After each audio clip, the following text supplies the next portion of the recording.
yang lalu kita sudah bicara tentang Islam dan perang. Dan kalau tidak salah, kamu secara tegas mengatakan bahwa di dalam Islam, paling tidak kalau kita merujuk kepada apa yang ada di dalam Al-Quran dan hadis, Islam adalah sebuah agama yang memang kalaupun tidak membenarkan, bahkan lebih dari itu, menganjurkan, meminta orang-orang Islam untuk berperang. Sehingga memang ada pertanyaan besar. Apakah kalau begitu kita bisa bilang Islam sebagai sebuah agama perang?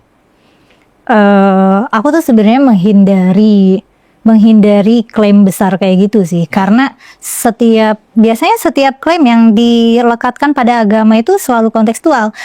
Jadi kayak ada klaim Islam agama perang, ada klaim Islam agama damai, ada klaim Islam agama teroris, yang gitu-gitu kan label-label itu kan selalu melekat pada konteksnya gitu. Jadi aku tidak mau konklusif untuk ini.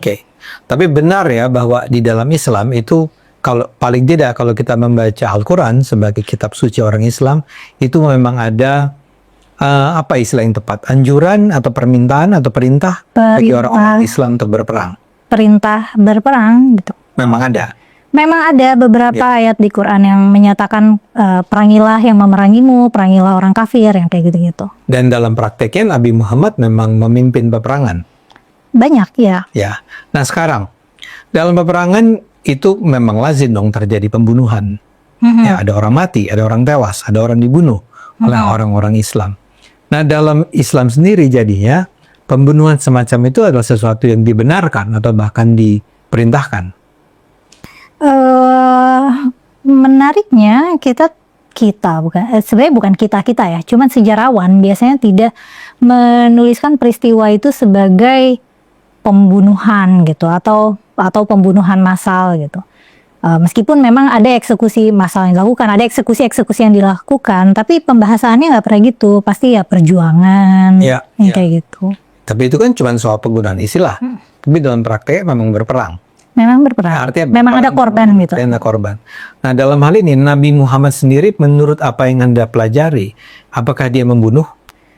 Dan menariknya lagi, tidak ada catatan sejarah sepanjang yang aku tahu ya. Aku kan karena aku belajar di institusi Islam, tentu catatan sejarah yang aku pelajari bias Islam ya. Tidak ada narasi yang misalnya Nabi Muhammad membunuh siapa sih. Kayak gitu nggak ada. Biasanya dalam perang apa, korbannya siapa aja, nah kayak gitu. Oke. Ini jadi beda misalnya yang saya tahu, koreksi saya kalau saya salah ya. Misalnya kalau dalam sejarah Islam, itu lazim diceritakan atau paling tidak kita temukan cerita bahwa misalnya salah satu sahabat Nabi yang bernama Ali bin Abi Thalib itu berperang dan membunuh. Kok iya ya, justru kalau Ali bin Abi Thalib lebih ada ceritanya. Ada cerita misalnya Sayyidina Ali itu ngambil harta perang duluan, tapi harta perang yang dimaksud di sini adalah budak perempuan ya. Jadi belum dibagi-bagi udah pakai duluan gitu. Itu cerita tentang sahabat-sahabat justru ada, tapi yang Nabi ini entah akunya nggak nemu karena kebatasan pengetahuan aku atau memang tidak dituliskan. Gitu. Tidak dituliskan tentang. Nah di antara berbagai perang yang ada ya, ini yang saya tahu, yang saya dengar. Anda kan ahlinya nih. Jadi yang saya tahu pasukannya Nabi Muhammad atau pasukan Islam ketika itu bahkan pernah menyerang kubu Quraisy, konvoinya Quraisy. Pada saat si kubu Quraisy itu tidak sedang mengancam menyerang orang-orang Islam. Artinya serangan dilakukan pertama-tama oleh kubu Islamnya, bukan oleh kubu Quraisynya. Apa ini komentar Anda terhadap cerita itu? Ini lebih bukan komentar aku ya. Ini lebih kayak gimana perspektifnya pasukan Muslim saat itu gitu. Aku kan nggak punya kepentingan ngebela. Gimana sih Bang Adit? Jadi pasukan Muslim saat itu ngelihat ada konvoi kaum Quraisy yang lagi bawa harta dan rame-rame, ya mereka ngerasanya itu waktu yang bagus, timing yang bagus untuk menyergap, karena kan mereka lagi nggak siap. Dan itu pasukannya besar ya, sedangkan pasukan Muslim kan masih kecil dibanding dengan pasukan saat perang Badar itu, karena mereka merasa terancam gitu. Jadi Kak mikirnya kalau nanti pasukan kaum Quraisy tambah besar dan tambah makmur, nanti mereka yang diserang gitu. Jadi di dalam perspektif mereka itu juga masih termasuk membela diri. Oke. Walaupun sebetulnya bukan diserang, tapi dalam rangka mencegah jangan sampai pasukan lawan itu menjadi lebih berbahaya, mereka serang duluan ya. Jadi itu terjadi ya. Itu terjadi. Dan itu dianggap sebagai sebuah tindakan yang tidak dikecam oleh Islam, tidak dikutuk oleh Tuhan. Tidak. Nyerang duluan. Kemenangan perang Badar itu dirayakan. Oke. Dan biasanya kita kan melihat kemenangan pasukan Islam dalam menelaah sejarah perang ini ya sebagai kemenangan gitu. Kemenangan ya. Karena dalam percakapan kita sebelum ini Anda juga mengatakan bahwa ya termasuk dalam hal penyebaran agama Islam ke berbagai wilayah di luar Arab itu antara lain dilakukan dengan peperangan ya. Ya. Jadi tidak bisa kita katakan oh sebenarnya Islam menyebar dengan bahasa damai. Sebenarnya iya, Islam itu disebarkan secara damai ketika Islam masih sedikit, ketika masih di Mekah kan pengikutnya masih sedikit, Nabi masih berdakwah secara diam-diam, secara sembunyi-sembunyi, itu tidak ada kekerasan yang terjadi. Yang ada Muslim yang rawan dipersekusi. Oke. Karena minoritas banget, baru bisa bikin pasukan yang besar ya setelah hijrah. Nah, pas setelah hijrah punya pasukan besar, baru itu produktif perang, setahun bisa 2 kali tiap tahun perang gitu. Oke. Nah, dan di situ antara lain kita bisa katakan penyebarannya pun dilakukan antara lain dengan pedang. Ya, jadi bukan sekedar dengan sermon-sermon khotbah-khotbah, tapi betul-betul ya kami menyebarkan agama ini. Nah, tapi perang itu terjadi kalau orang menolak. Jadi misalnya begini. Iya, benar. Begitu ya. Jadi karena di Quran kalau misalnya musuhnya sudah menyerah dalam arti berserah diri pada Islam, ya nggak boleh diperangi lagi. Karena darahnya menjadi haram. Kan suka dengar kan darah halal, darah haram. Oke, gimana itu? Ya, jadi orang kafir yang memusuhi orang Islam dilabeli darahnya halal dalam arti boleh dibunuh. Gitu. Dia menjadi darahnya haram kalau sudah bersyahadat. Kalau dia cuma sekedar saya nyerah, tapi saya nggak bersyahadat. Ada kondisi-kondisi di mana menyerah tanpa bersyahadat itu masih diampuni. Oke. Ya, bisa jadi budak kerja, boleh diambil tenaganya, misalnya dia bisa ngajarin baca tulis, nggak diajarin, atau ya jadi tawanan tapi tidak merdeka. Tidak merdeka lagi. Nah, jadi betul-betul sejarah Islam di masa awal itu ditandai oleh peperangan demi peperangan. Bisa kan kita bilang begitu? Bisa, dan bahkan kan bukan cuma Nabi doang. Maksudnya setelah Nabi wafat, penerus-penerusnya, khalifah-khalifahnya masih terus perang terus. Iya. Ini bukan cuma soal Nabi Muhammad.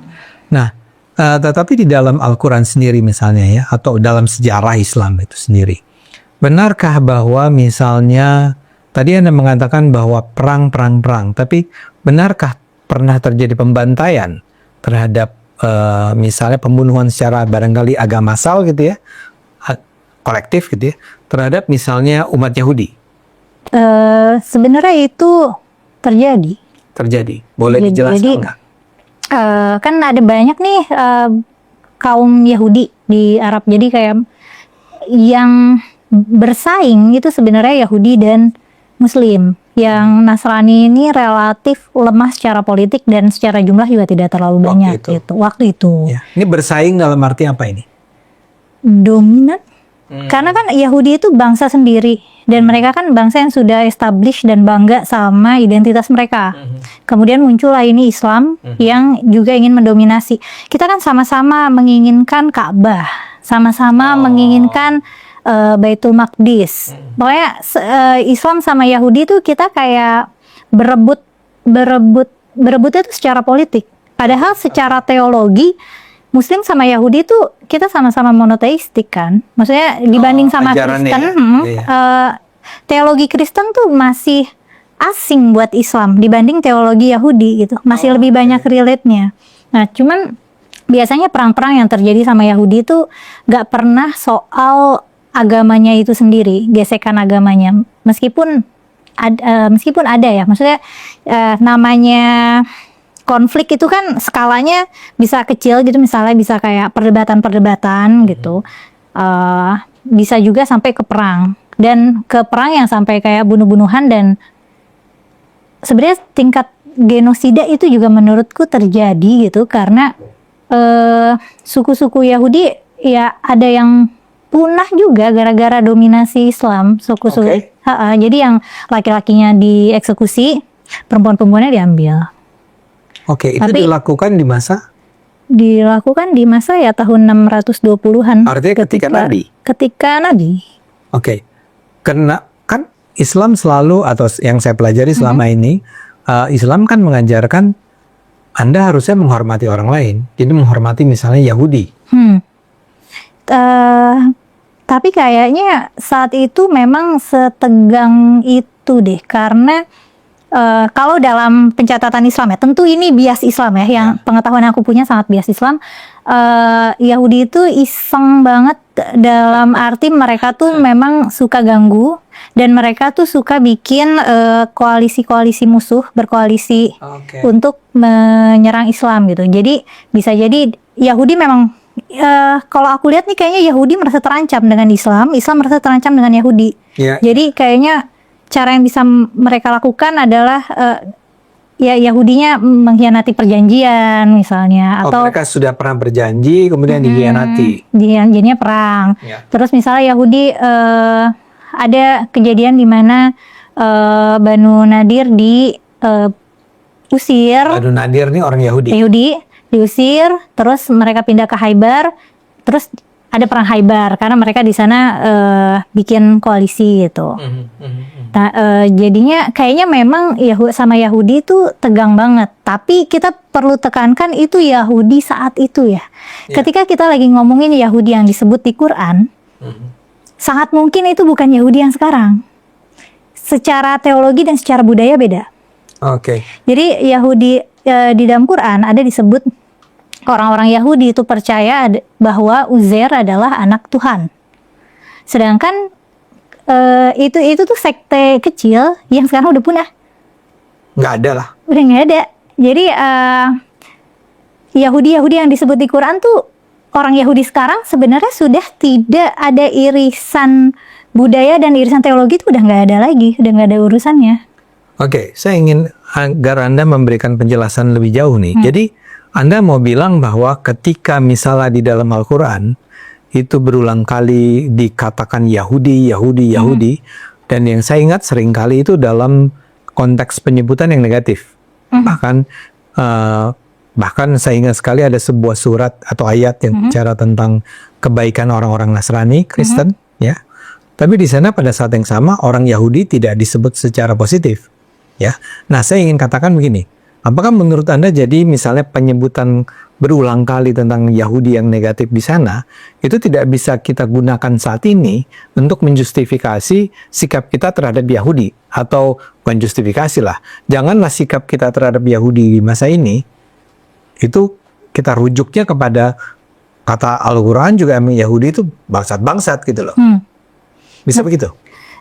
Sebenarnya udah kayak beda sasaran.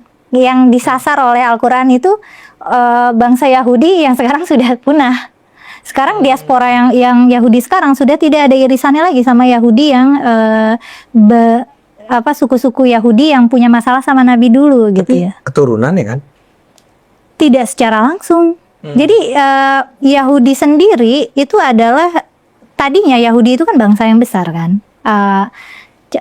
Tapi karena mengalami persekusi di sana sini, belum lagi Holocaust, itu dia sekarang kita jadi bicara dulu atau sekarang nih? Dari dulu ke sekarang. Jadi dulu kan Yahudi itu bangsa yang besar. Terus kan Sebelum Nabi Muhammad maksudnya? sebelum Nabi Muhammad. Iya. Karena kan yang perlu kita ketahui Yahudi ini agama tua loh. Ribuan tahun, mungkin 5.000, 4.000, 5.000 tahun sebelum Islam.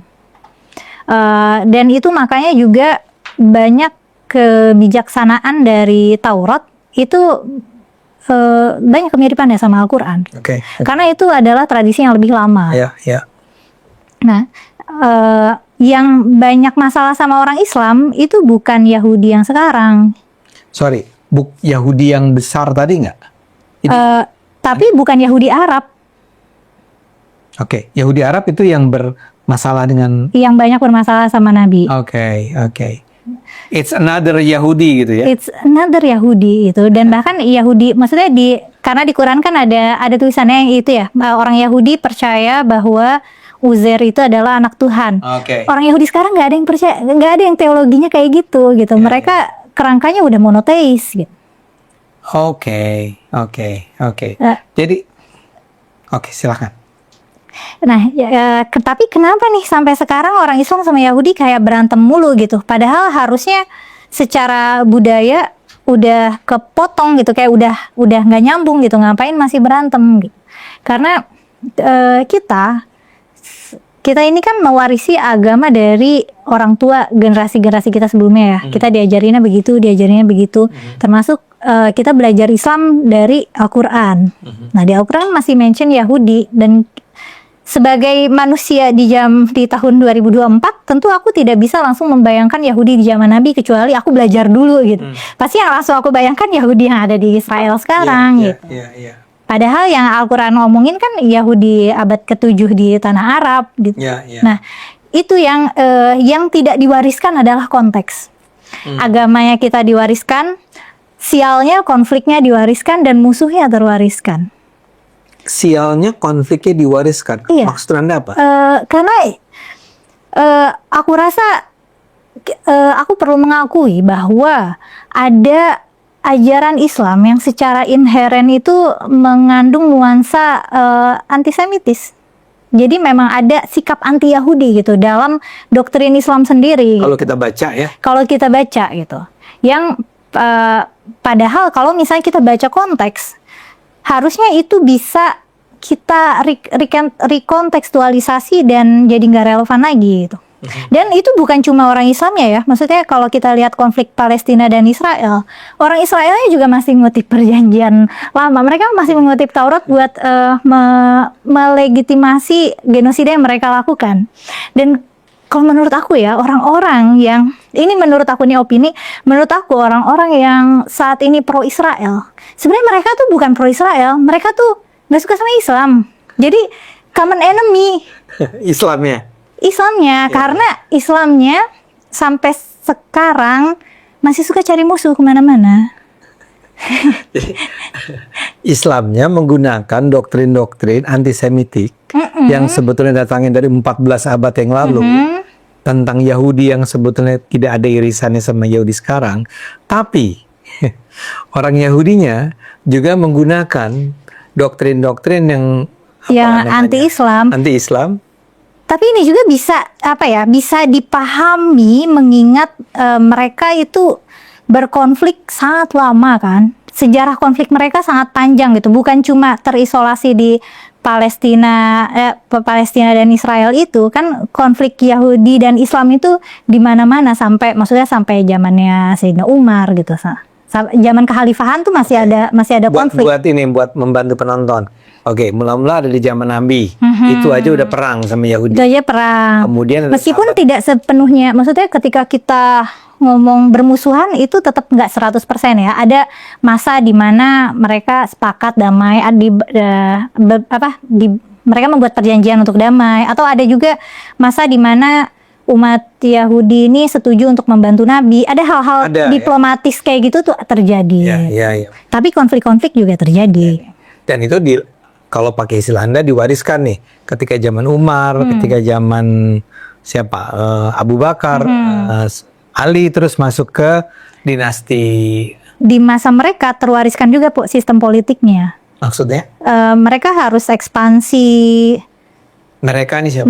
Para khalifah. Oh iya. Para khalifah ini mewariskan juga sistem politiknya. Kalau kita kan sudah tidak mewariskan sistem politiknya nih. Tapi kita masih merujuknya ke Quran. Walaupun ada sih ngepengen. Apa? Iya, ada sih yang kepengen. Tapi susah populer ya nggak sih, karena nggak realistis. Ya ada sih orang-orang yang tetap membayangkan bahwa kita harus kembali ke abad ke-7 itu. Anyway, kita nggak ngomongin itu sekarang. Iya. Nah, kalau misalnya kita mau masukin konteks ke Indonesia, sebenarnya kan kita nggak orang Yahudi di Indonesia cuma berapa sih? Kayak nggak signifikan jumlahnya. Yang sering bergesekan itu kan Islam sama Kristen. Kalau di Indonesia. Tapi kita Yahudi dulu. Oke. Yang gimana tadi cerita tentang yang mana? Ya jadi terwariskan. Nah itu terwariskan bahkan sesudah kan tadi Sesudah- Mela menyebut tentang Sesudah konteksnya basi pun kita masih mewarisi kebencian kepada Yahudi gitu. ya, ya karena menurut saya ini menarik ya. Saya sebagai orang yang sebelumnya dibesarkan tidak dari kelompok-kelompok Islam gitu ya, tidak melalui pendidikan Islam, tidak melalui organisasi-organisasi Islam. Tapi kemudian saya belajar tentang ada memang kemarahan dan kebencian terhadap Yahudi, dalam hal ini Israel misalnya, dalam ini Zionis atau bahkan sekedar orang Yahudi, ya. Yang kalau saya dengar itu selalu kemudian dikaitkan dari dulu pun Tuhan memang mengingatkan tentang ancaman dari Yahudi, dan itu dirujuknya kepada Al-Quran, ya.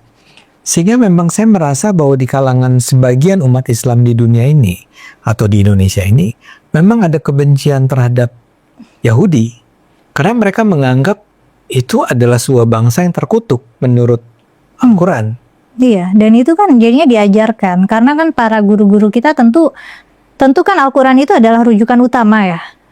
Dan cerita-cerita tentang perselisihan Yahudi dan Muslim itu kan tertulis di sana dan kita belajar, dan yang namanya belajar sesuatu yang butuh memahami konteks sejarah itu kan nggak gampang, dan kayaknya pengajar-pengajar kita nggak mumpuni untuk itu ya, maksudnya ustadz-ustadz kita Karena dia nggak tahu konteksnya apa gitu. iya kayaknya. Saya nggak tahu, Anda kan datang dari Betul. lingkungan itu. Aku banyak meragukan kompetensi ustadz-ustadz dan ulama di Indonesia sih. Dalam hal Dalam hal konteks sejarah, Oke. miskin konteks sosiologi dan antropologi terutama. yang Anda duga itu terjadi karena orang nggak belajar sejarah. Tidak mempelajari agama dengan lensa perangkat ilmu yang lainnya. Maksudnya kita tidak memeriksa, mempelajari agama dari sudut pandang ilmu politik misalnya, atau kita tidak mempelajari agama dari sudut pandang sosiologi dan antropologi. Kita Ya, nggak ya. mempelajari secara, maksudnya teologinya kita mainin nih secara filsafat gitu. Itu tuh nggak terlalu digalakkan, malah metodenya tuh lebih ke kamu dengar maka kamu taat gitu. Ya. Ya, kayak gitu jadinya. Kata-katanya bunyinya begini. Ya udah kamu terima aja gitu. Ini adalah kata-kata yang suci, kamu terima. Gitu. Tapi kan gini, Mela sendiri datang dari sebuah lingkungan pendidikan yang dulu sangat Islam kan. Nah, saya ingin tanya tentang bagaimana orang-orang itu menjelaskan tentang kebencian terhadap Yahudi sebagai sesuatu yang memang didoktrinkan oleh agama. Jadi maksud saya begini, kan Yahudi adalah biar bagaimanapun adalah manusia yang diciptakan Tuhan. Bahkan Mela sendiri mengatakan kesamaannya dengan Islam itu sangat banyak, sangat kaya. Ya. Bagaimana kemudian mereka menjelaskan bahwa Islam yang sebetulnya sebuah agama yang bersaudara dengan Yahudi, bahwa Muslim itu adalah manusia dan orang Yahudi juga adalah manusia yang sama-sama diciptakan Tuhan, kemudian justru diperintahkan untuk berperang oleh Tuhan. Tidakkah itu sesuatu yang tidak adil, tidak pantas? Jadi gini ya, kan Yahudi itu adalah tradisi lama ya. Kemudian ada Islam nih. Islam mengklaim bahwa Islam itu Islam mengakui Taurat. Islam mengakui Taurat juga wahyu Tuhan. Tapi klaimnya Al-Quran ini adalah penyempurna segala wahyu. Ya.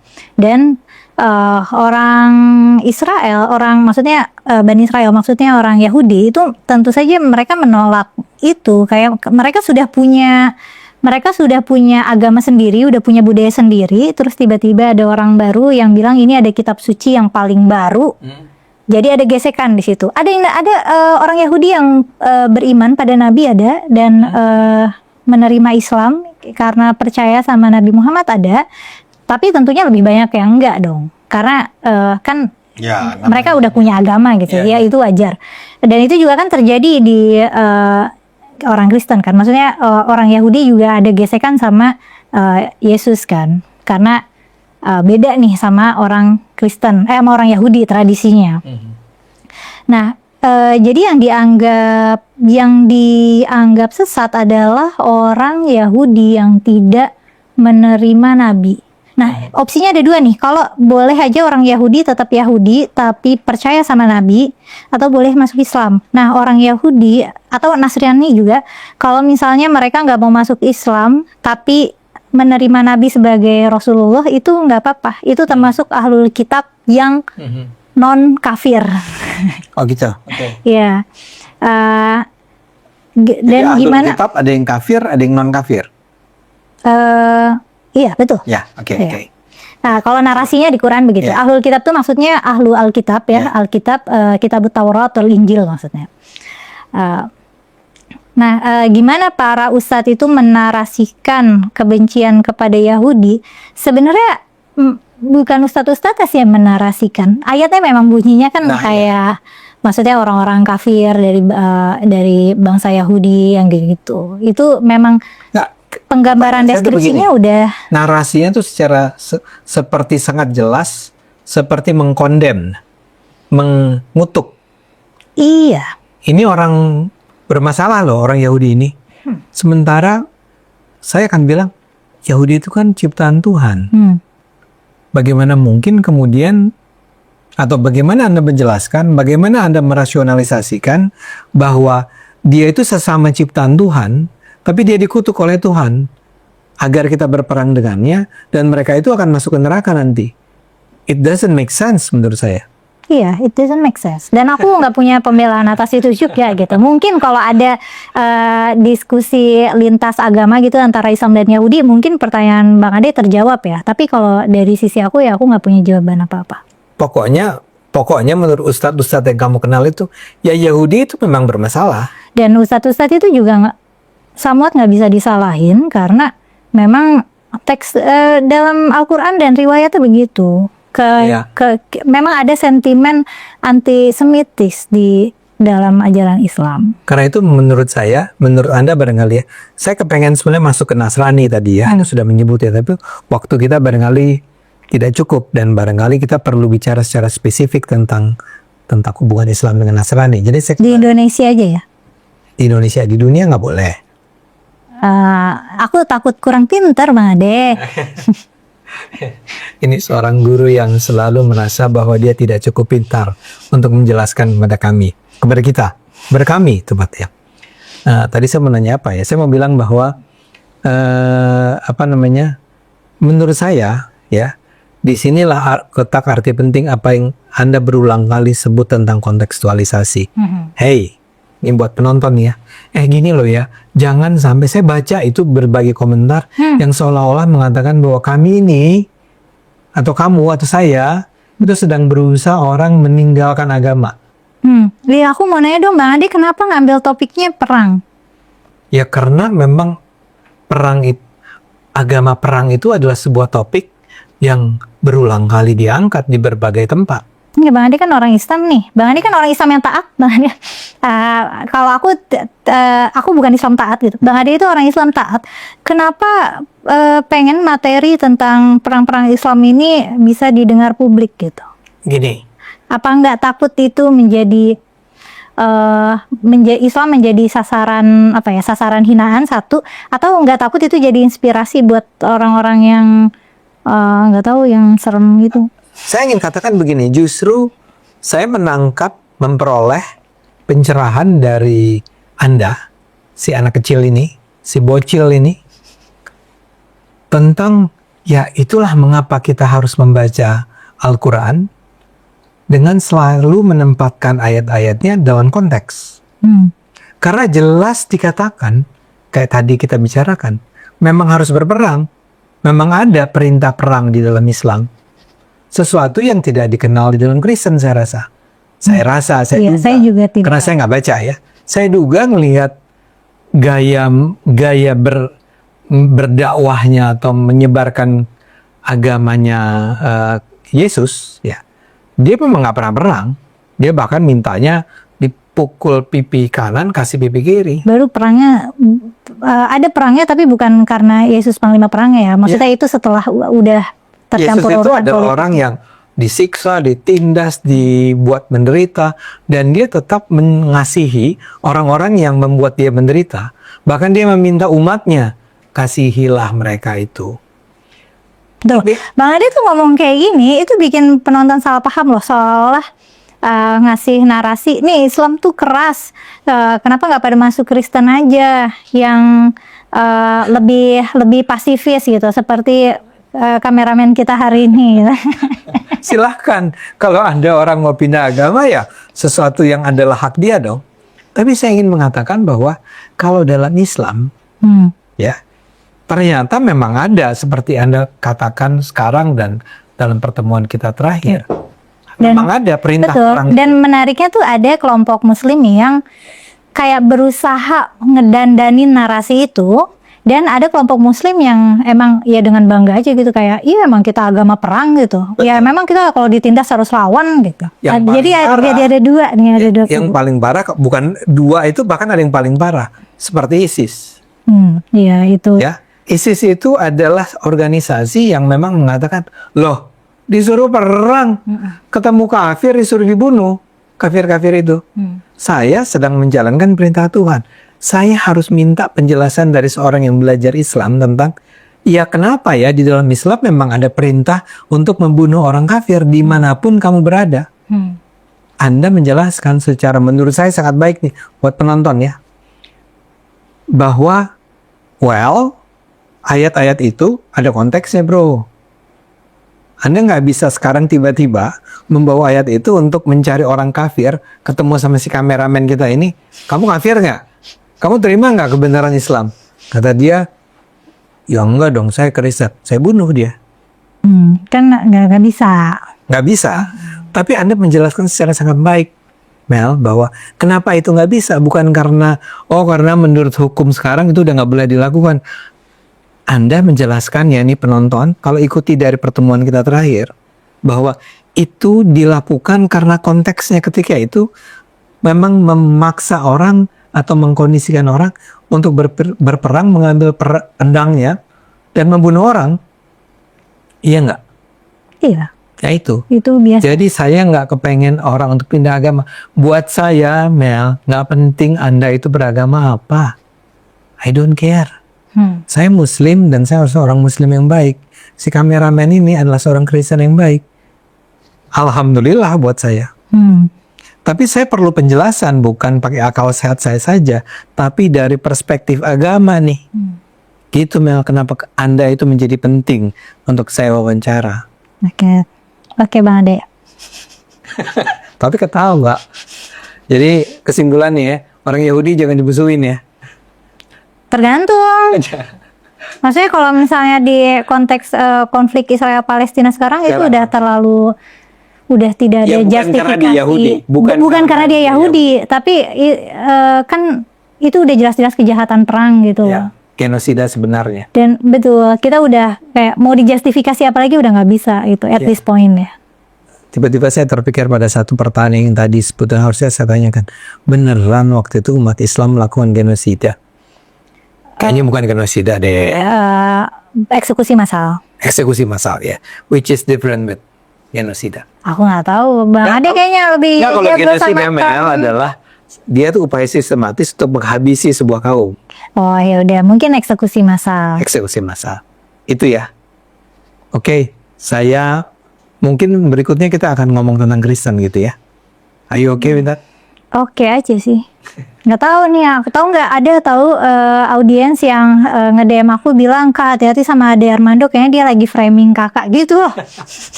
Ya orang kalau menuduh mau apapun juga boleh lah ya. Kita mah demi kebaikan bukan Mel?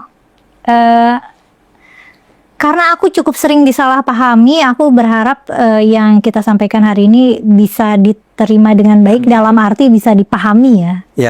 Ya. Dan ya saya yakin penonton ada yang Islam, ada yang Kristen, ada yang ateis, ada yang entah Sunda Wiwitan barangkali ya.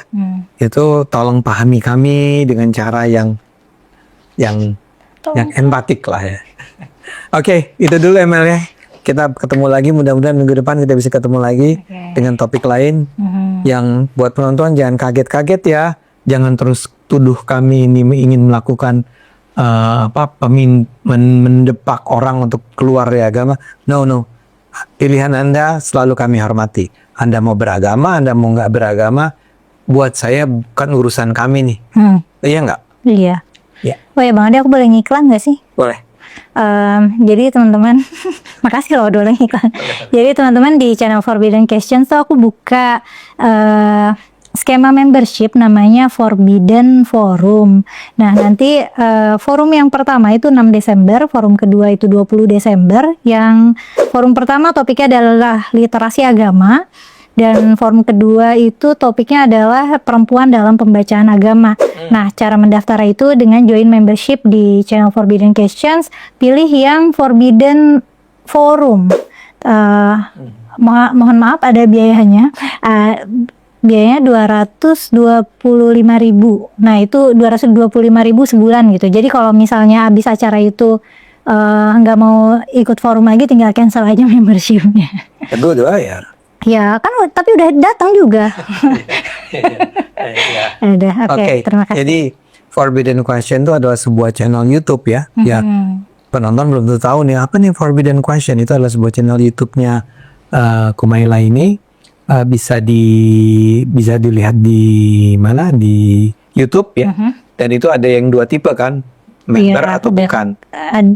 Sekarang ada lagi ada Forbidden Member, ada Forbidden Forum. Jadi kalau Forbidden Forum bisa ikut Zoom. Oke, saya udah ikut yang Forbidden Member ya. Terima kasih loh Bang Ade.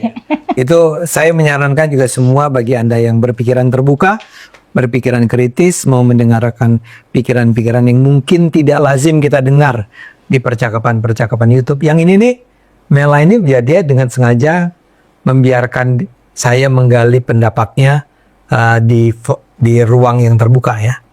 Yang nggak perlu berbayar, dalam arti bayar tuh artinya supaya yang ikutnya tuh jangan orang sembarangan lah. Benar. Ya enggak? Karena aku jujur ada takutnya juga. Ada takutnya juga ya, namanya ya perempuan cantik kayak gini kan juga harus menjaga dirinya baik-baik. Thank you for the happiest year of my life.